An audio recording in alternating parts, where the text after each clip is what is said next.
Good morning, ladies and gentlemen. Thank you so much for making it here on a highly overcast Saturday morning. I think it says so much about Penangites and those who've come to visit that their love of books will stir them out of their cozy beds and into this slightly frigid hall. We have a very interesting panel, partly in large part because of the individuals who make it up, as well, I think, because it's being framed as a discussion about writing. The three individuals here are prolific. I mean, that's kind of an understatement. They have produced a range of works from political analysis, geopolitical analysis to short stories, and one has a novel to his credit, along with awards.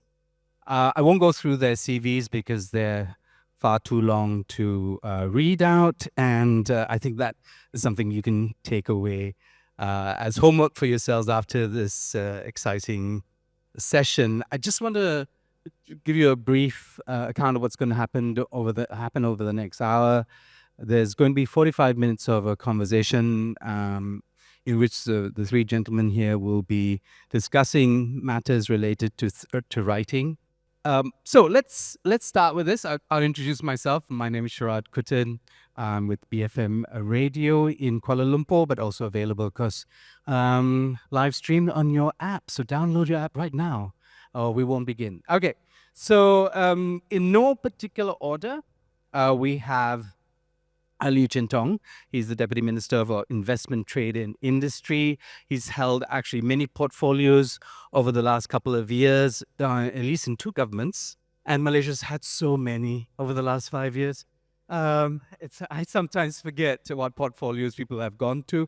And then next to him, Simon Tay, Chairperson of the Singapore Singapore Institute of International Affairs. He also was, I think, head of the student union when I was at the university. So I have very fond memories of his time as a student leader. And Wee Beng, Executive Director of Penang Institute, the man responsible for saving Georgetown Lit Fest from certain death. So, but we won't get into state divestment from arts and culture. That's another topic, I think, for a discussion for another day. All three men have books that they will be doing a signing for later on after the session. So Tong has his second takeoff, which is a book on economics and basically a roadmap for Malaysia in there. Just for that visual element, there it is, Tong's with second takeoff. Simon will be signing his book, which is very much more personal work called Enigmas, which is about his father, who headed the special branch in Singapore. And Beng has The Reluctant Nation, yet another discussion of Malaysia as a country. We are a country where many of our intellectuals struggle with issues of how we conceive ourselves of a nation. And I think the question of the imagination or a lack of is often implied in that particular exercise. So let's start with you, Beng, because in many ways you frame the discussions for us, invoking things like creative nonfiction that, sort of boggled me. I had to run to the Googles, as it were, to figure that one out. But tell us, what is it that you wanted to talk about this morning? Well, last year here at the GTLF at Hikayat Gerak Budaya, I actually launched another book there. And at that time, the title was Creative Nonfiction. And I rather like that theme because it's so suggestive, right?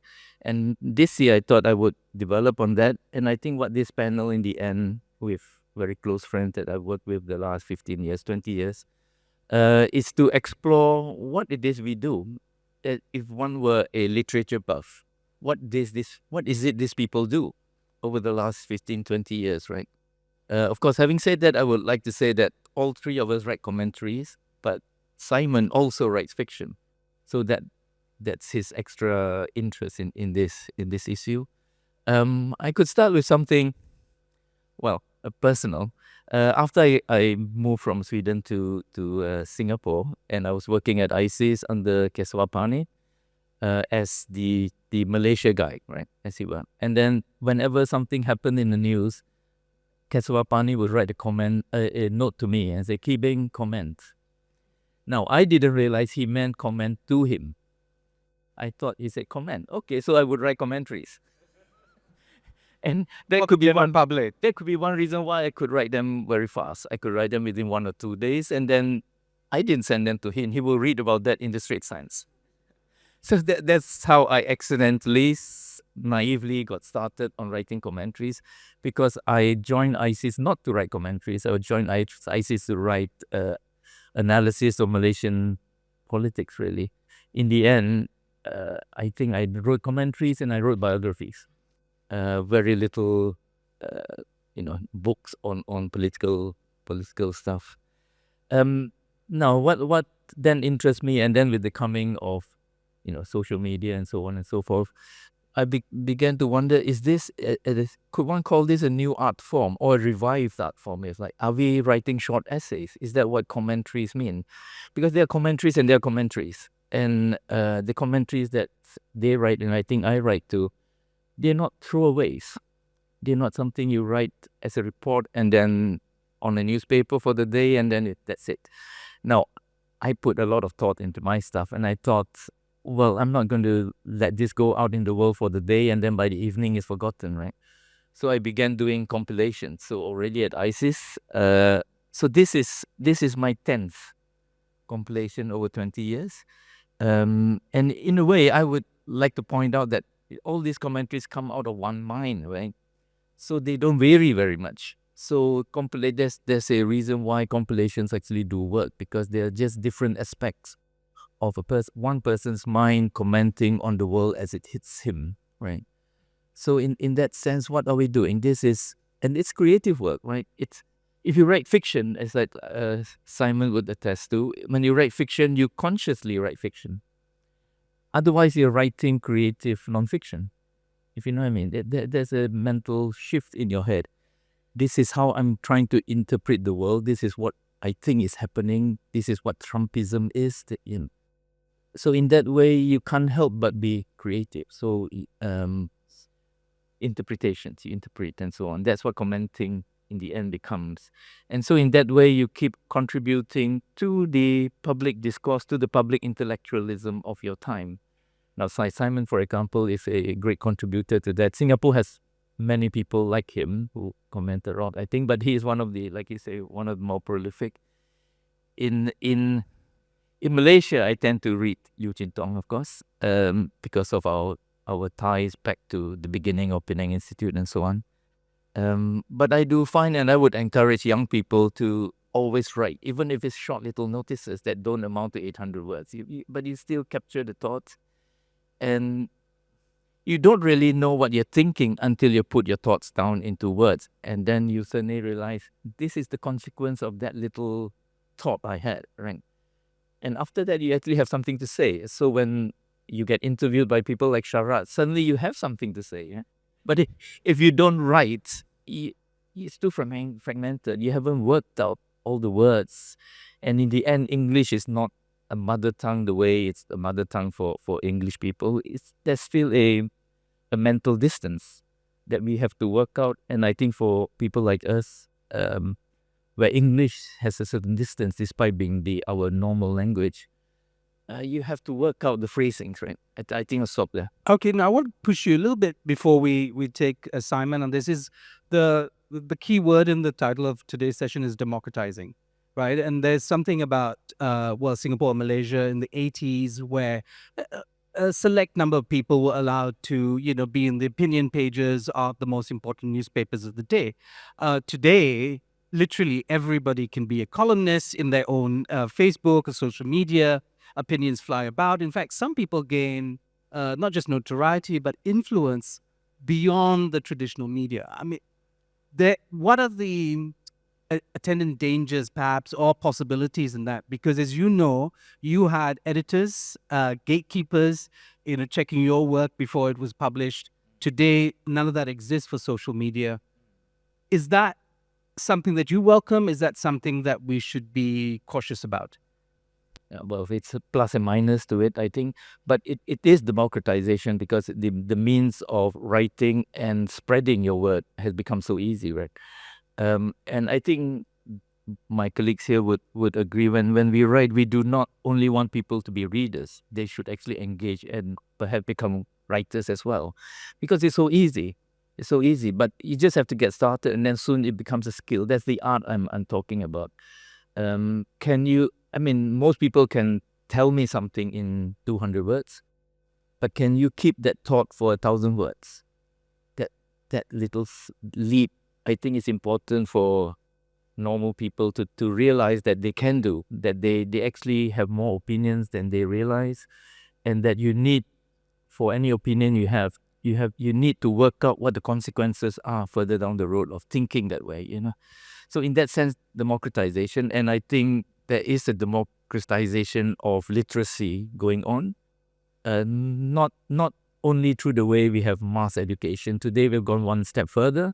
We've come to social media and so on, but now we're threatened by AI, so we don't have to write at all, right? So I don't know. That's a struggle you go through, but in the end, as thinking people with a mind to develop, the best way to develop it is to discuss, to write, and so on and so forth. All right. Okay. Thanks for that sort of initial intervention. Simon, your thoughts, just not on the topic, but whatever that's come. Well, I think there's a lot that Kiping has said, which I agree with, so I won't repeat it. I think we've had too many copies and drinks together. I'd say that first, the challenge about creative fiction or any form of writing is suppose that a lot of the governments in our region, in the world, tend to think they have a monopoly of the story, of the truth. And then they tend to police the line quite carefully between the factual world and the fictive. So I started writing poetry, which is a great form because no one can quite understand, no official can quite understand what the heck you're saying. So right now I have a poem from 1985 called Singapore Night Song. And the line is, if you cannot learn to love, bracket, yes, love, this city, you have no other. And this line is actually on the MRT trains now. It's actually being used as a tagline above Singapore. I leave it to you to decide whether it's, the parenthesis especially, is meant to be a bit critical. Similarly, the novel that won the Singapore Literature Prize, City Small Blessings, as the title might suggest, Small Blessings.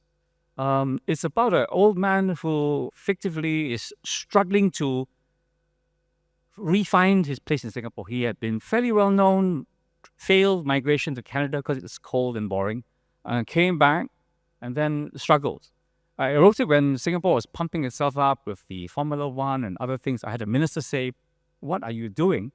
And then the general election came where, not quite like Malaysia, but the opposition actually won one GRC. One minister actually lost.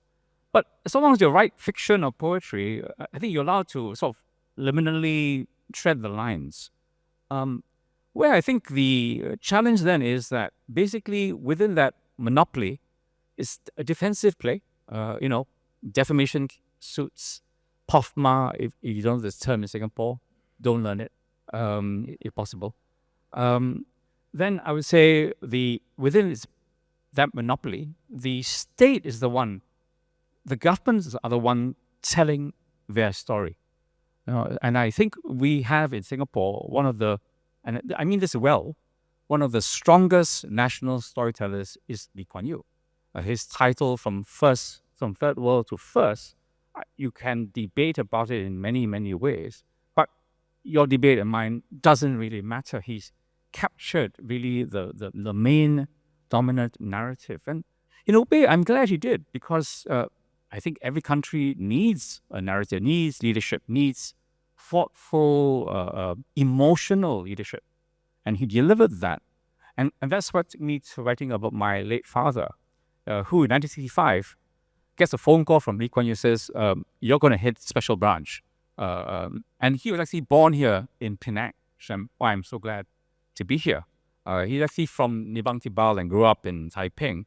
And he only came to Singapore because the then University of Malaya was in Singapore. In fact, it's the same campus where I teach as a professor. And he met my mother, who was a lovely woman. So that's how I became sort of accidental Singaporean.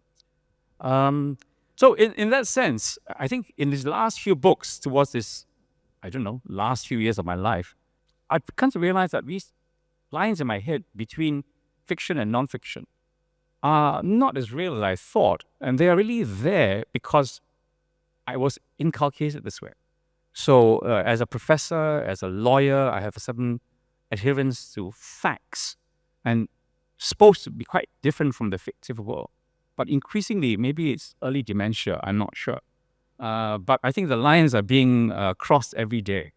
And I feel that writing really can be a very democratizing phenomena, not just because of everyone can participate, but everyone can participate in their own way. I think yesterday, one of the great opening sessions was, we all have stories. Now, what if, I'm not sure they have to write 800 words even. I think nowadays you can tweet 20 powerful words. And is it still called tweeting or is it called Xing? I don't know.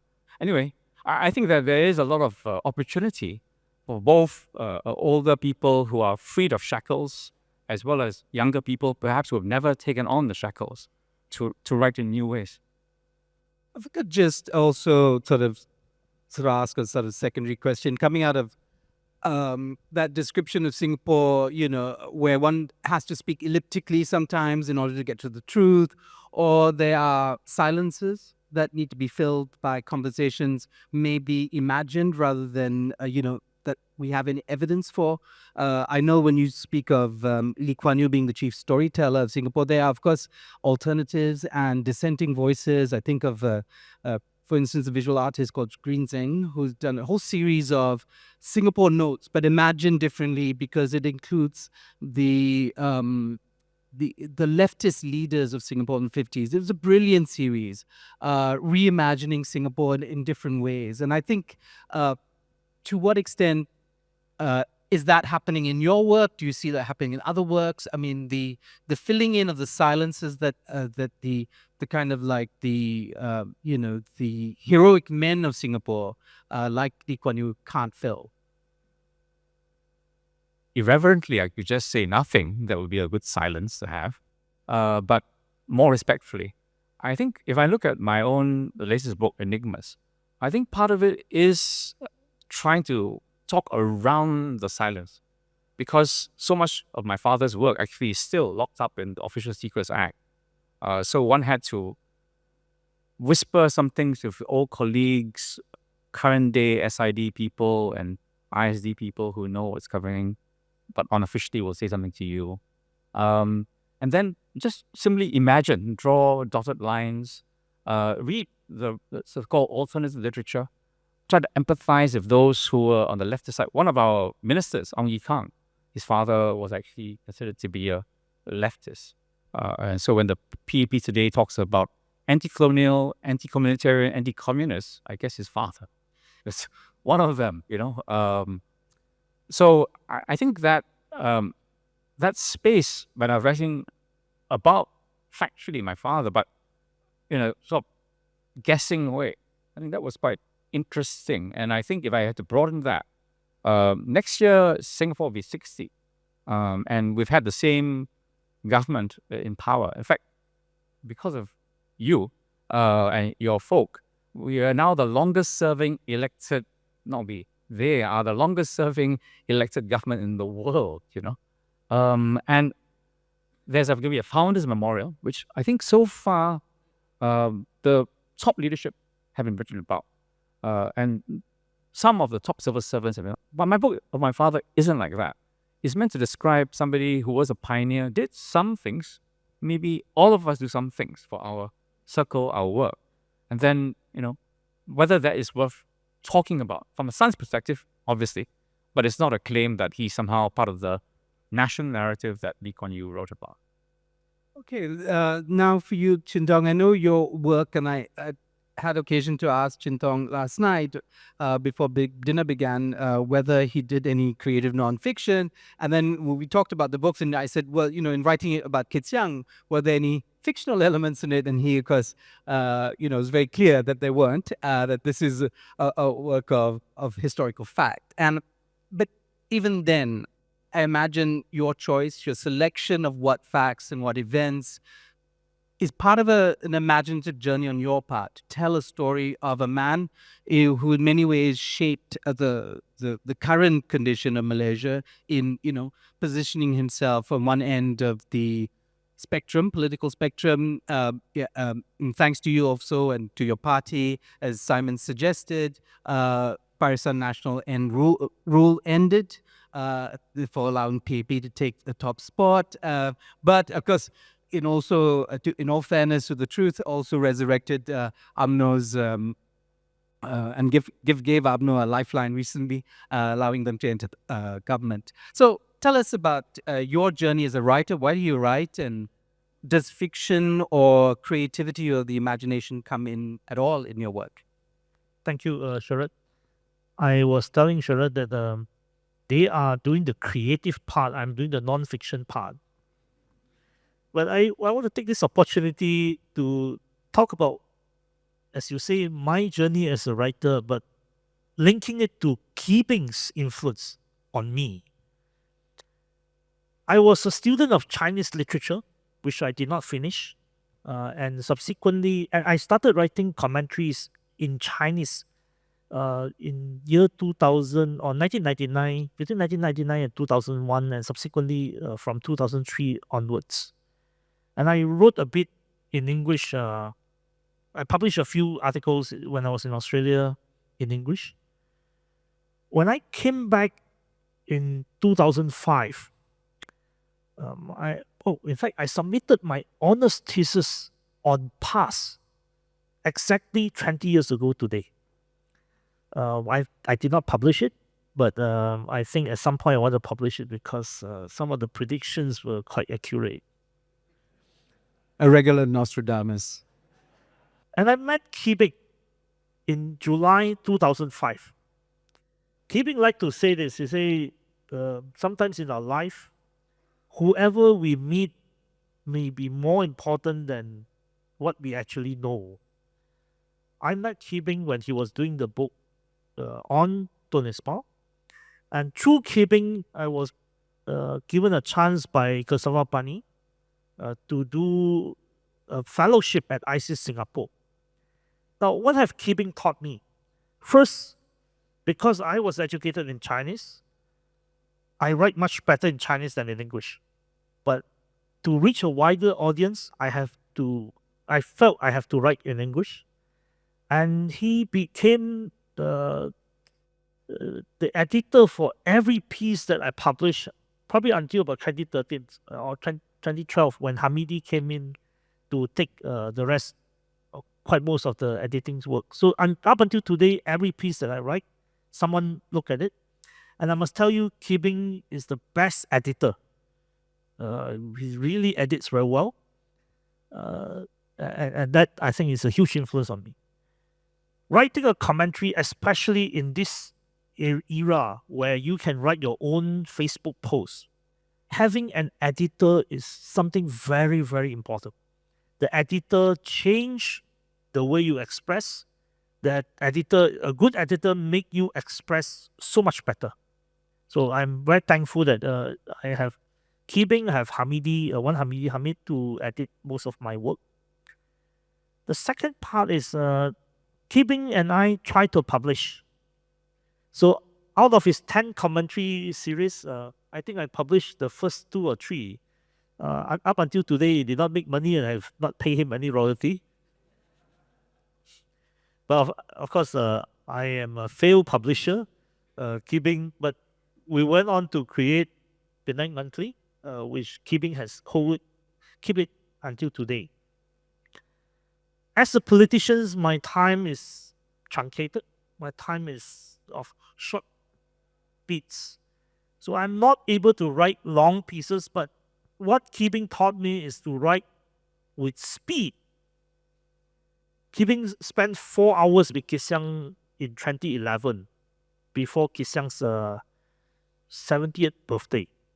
And after that 4 hours interview, he came out with a book, which was an interview book with Kit Siang, which preceded his book with Kang Wu, which was a major book that many people should really take a look at it, especially to understand the geopolitical connections between the Middle East and Asia. And through him, I realized that you can write with speed, and then you get an editor to improve it. So I started writing a lot more. And I published a lot more. And now I'm forced to write my own speeches because I felt I have to convey certain messages. So these 2 books that I did, one was this is actually a compilation of articles by I wrote about 100 articles. Staff actually went through the 100 all of them and distilled about 30 chapters and combined it into a book. This is a bit unique. This is my only other book that is a single book apart from my honors thesis. This book was published because there was something called COVID. I locked myself out. I told all my friends and colleagues that I had COVID, and then I locked myself up in 3 different periods of time. I faked COVID, and then I stay home and write with the help of my staff, Wei Ling and Wan Habidi. We completed this book. This book is really about trying to explain what happened and Kit Siang's role in Malaysian history that I don't think enough people have give credit to. I built up the life of his life and what he did, but I think the most pivotal moment that he has shaped Malaysian politics was really between 2015 and 2018. Anwar went to prison for the second time, or for the third time, you should count the ISA arrest or detention in 1970s. Anwar went to prison on 10th of February 2015. There was no leadership, and Prime Minister Najib was getting closer to pass. Effectively, if you look at the scenario in 2015, there was no chance that there would be a change of government. But because both Dr. Mahathir and Kit Siang recognized that the only way to force a change was for the 2 arch rivals to come together. And this book is about the thought process of Kit Siang and some of us on trying to bring together the impossibles. And that's my story. Thank you. It's very interesting. You might not know, Chintong's considered an important strategist for the Pakatan Harapan coalition, and much of politics that we've had over the last 10 years has been shaped in part by his thinking. I'm very interested in, Kit Siang's I think, appeal to his party to drop the DAP logo in favor of Pakatan logo. All these things suggest that politics itself is a kind of form of creative nonfiction. I mean, it does, in fact, require, a serious amount of imagination. You have to imagine possibilities. Nobody would have imagined what transpired between those arch rivals who have returned to, I guess, being arch rivals after a brief period of reconciliation. So all that seems to suggest, and I want you to just very briefly say something about imagination in your work. I mean, do you feel the need to be creative in thinking about Malaysia's problems? I think it's about framing with a frame. How do you see what categories and how to put things into a shape, including thinking about the landscape of Malaysian politics?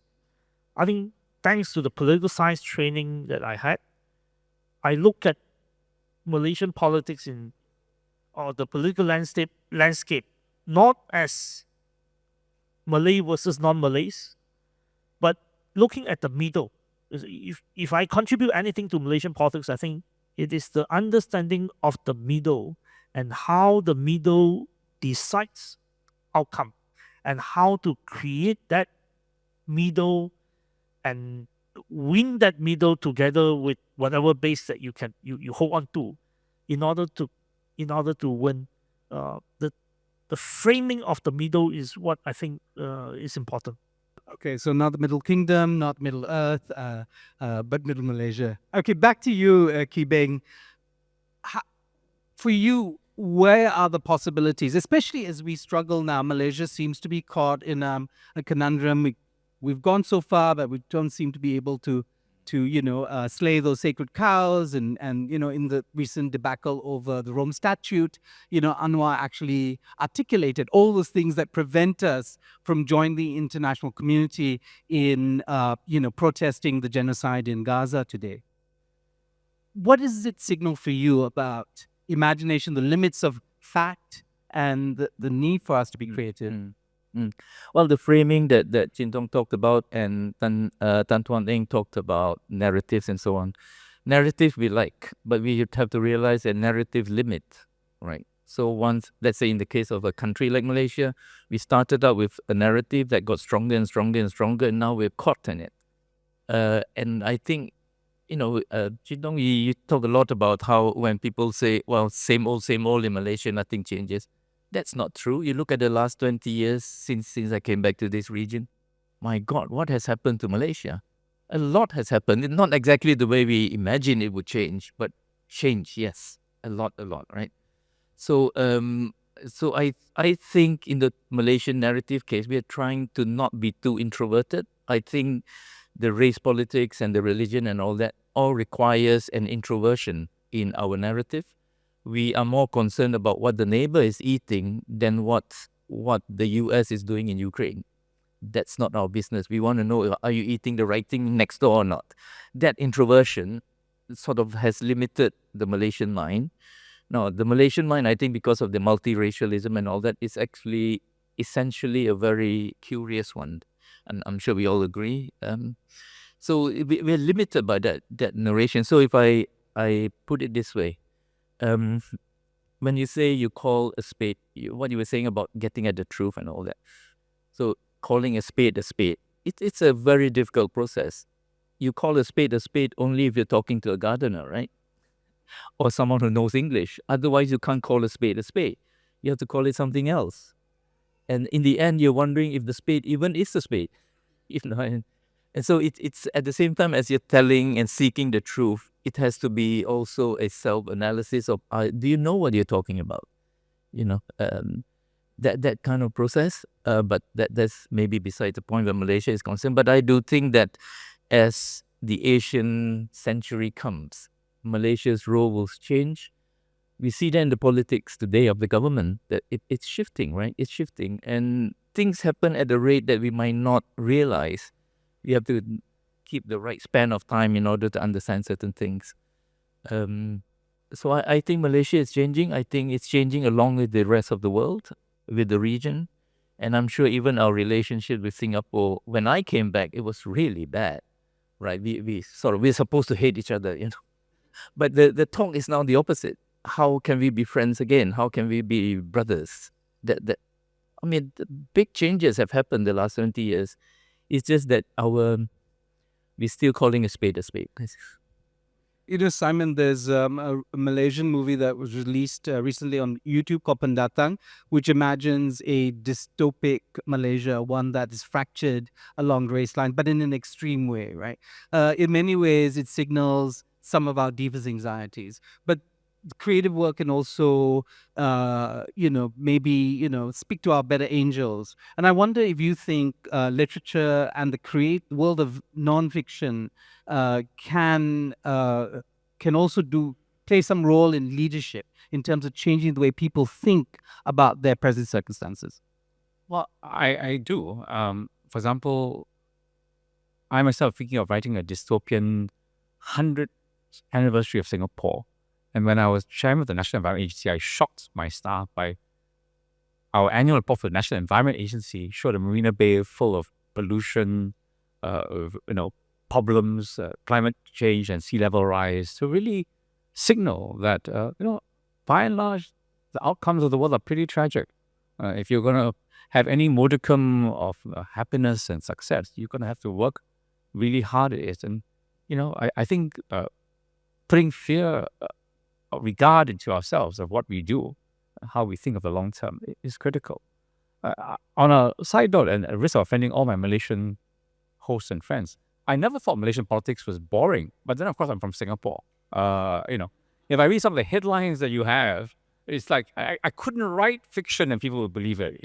But that then goes back to the narratives, right? So this narrative of Singapore and Malaysia now working much more closely together. I think this is where Tong is creative. I don't think he says how creative he is, but he's one of the first people who start telling me that the global world today, we need that kind of cross-border cooperation. He's the kind of person who's saying, we have to accept that for the moment, Singapore is ahead, and it's going to pull parts of Malaysia along with it. And we all have to understand that people, and I wrote a bit of my book, flow between different economies, let alone something that's so near and so kind of similar like Singapore and Malaysia. And we've got to get used to the fact that some Singaporeans or people who work for a long time in Singapore will come back to Malaysia, and some others will flow the other way at certain points of their career because certain expertise is there or certain specialties are here. So I think this is where we have got to put on the cudgels of the past and figure out some new narratives. And it won't be identical, but they will be, I think, overlapping and quite similar to exchange. Tong, do you want to add to that? The Singapore-Malaysia narrative always turns on people, so let me come in on that. My new tagline to investors, to Malaysians is that, because many Malaysians come to tell me that, we are going to be overtaken by Vietnam, we're going to be overtaken by Indonesia. My new tagline is this: Malaysia is not a Vietnam plus. We're not doing manufacturing better than Vietnam. Malaysia is a Singapore at a discount.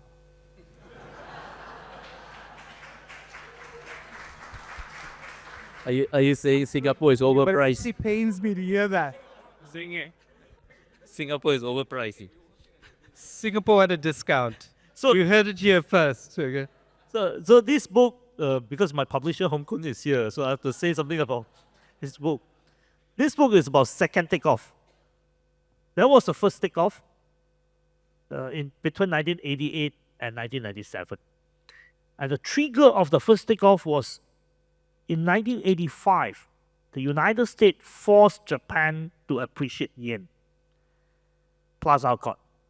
By about 1988, it was just too expensive to export from Japan. Therefore, Japanese firms moved to Singapore, Batam, Malaysia, Thailand. And with them, their South Korean and Taiwanese suppliers also came, and that triggered the first wave. But what stopped all this? Number one, 1997, the Asian financial crisis.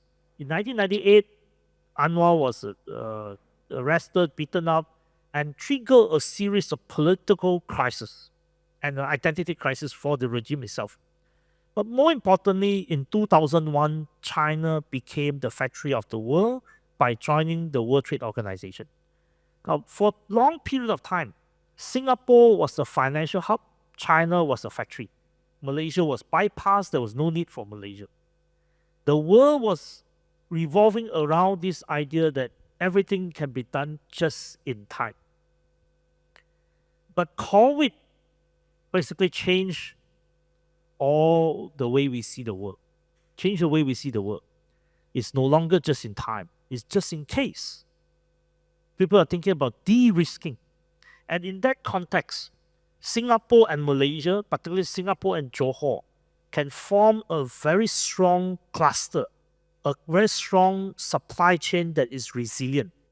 And this is where Malaysia and Singapore can have a new chapter, but that chapter includes positioning Malaysia as the Singapore at a discount. Okay, without turning this into a discussion of what happened to the growth triangle, Batam, Singapore, Johor, and all that, I do want to pick up on something you talked about, which is de-risking, but maybe on the other side, risk, and the risk that an imaginative and creative response to anything, whether it's in literature or in politics, implies. And because today we have, at least the Federation is at risk, as it were, because of the ambitions and the reimagining of Sarawak in relation to the federation.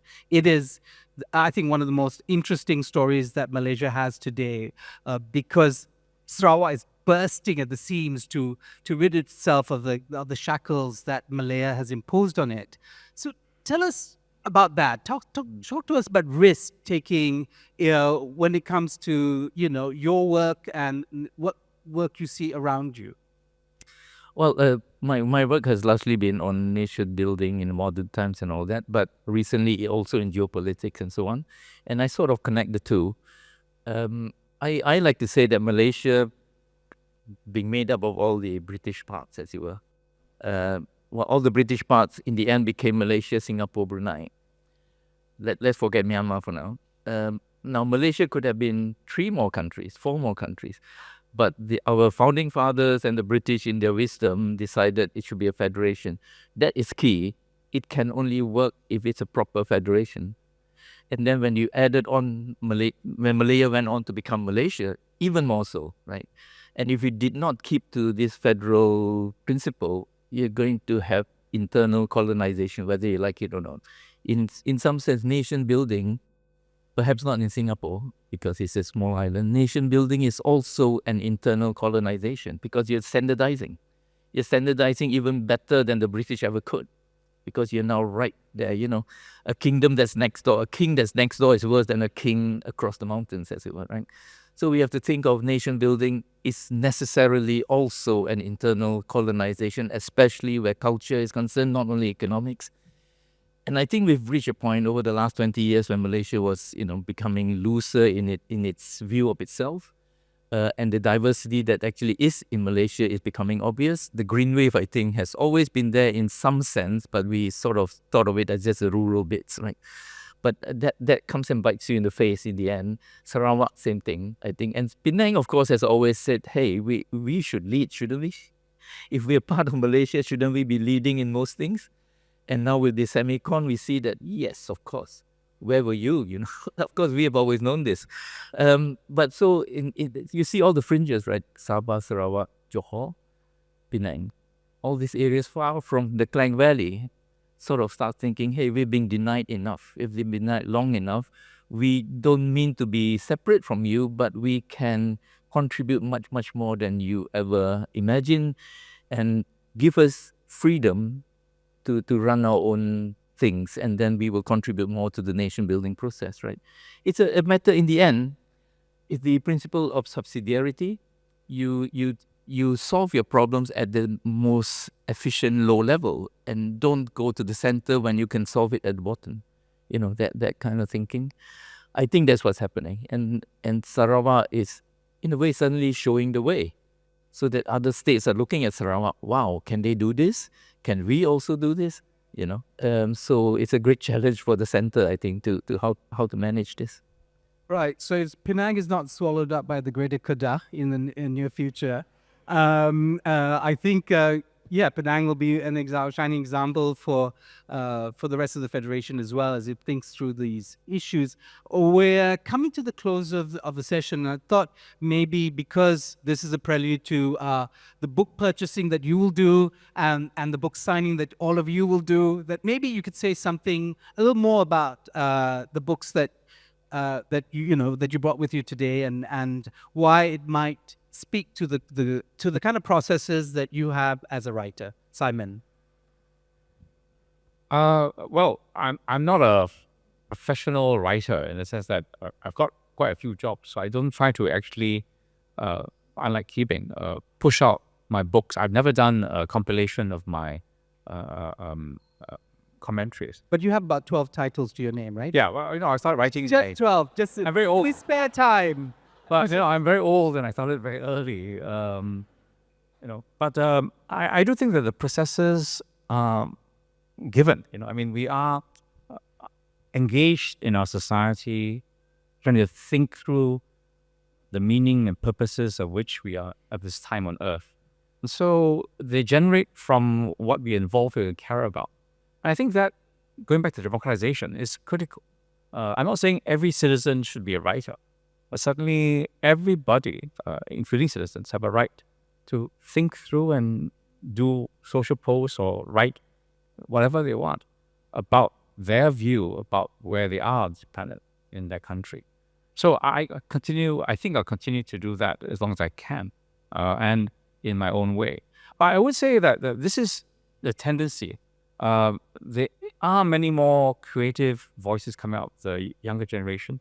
They don't feel so pushed into the corporate, more singular sort of purpose role. They're much more hyphenated in the way they approach life and their roles.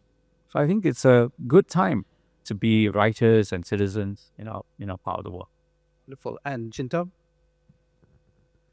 I was just reading The Economist, and there was one line that caught my attention. It says that Donald Trump is the most consequential US president since Franklin Roosevelt.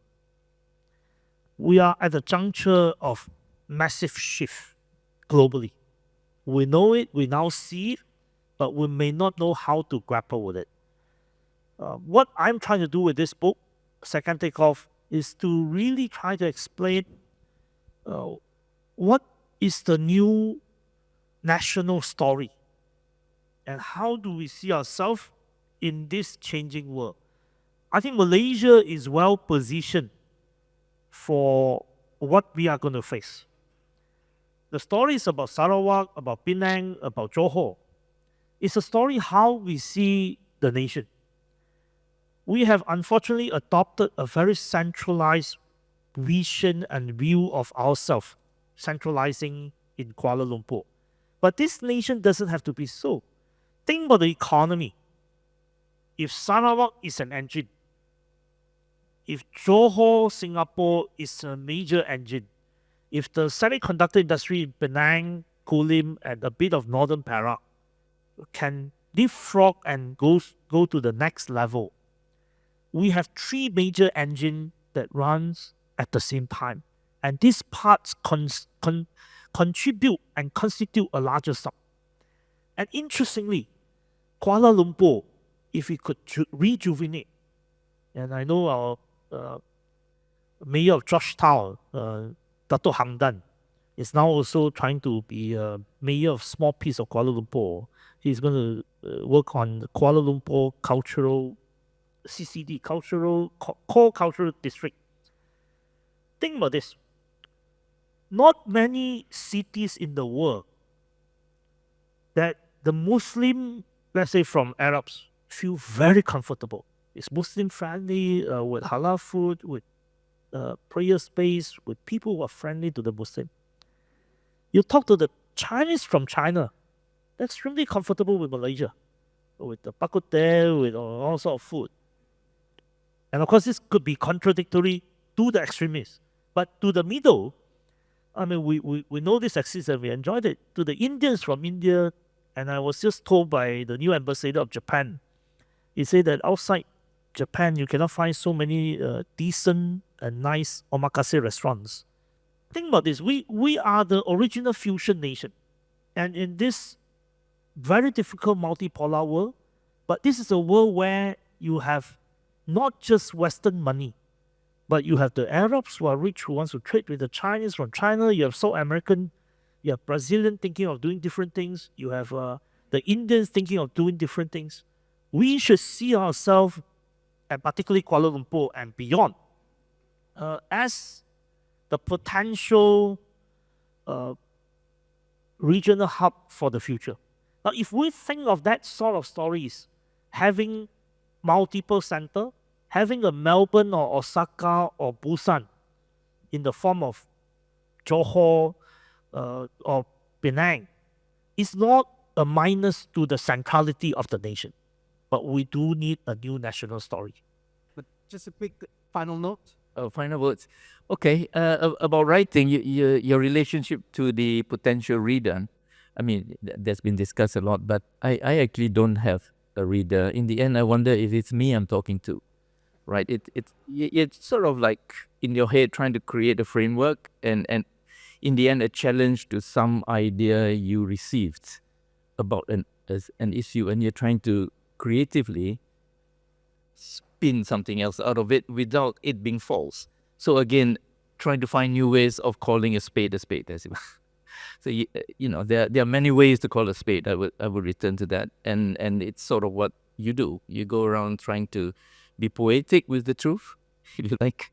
Okay. Thank you very much. A round of applause for Wiki Beng, Simon Tay, Liew for this second this morning.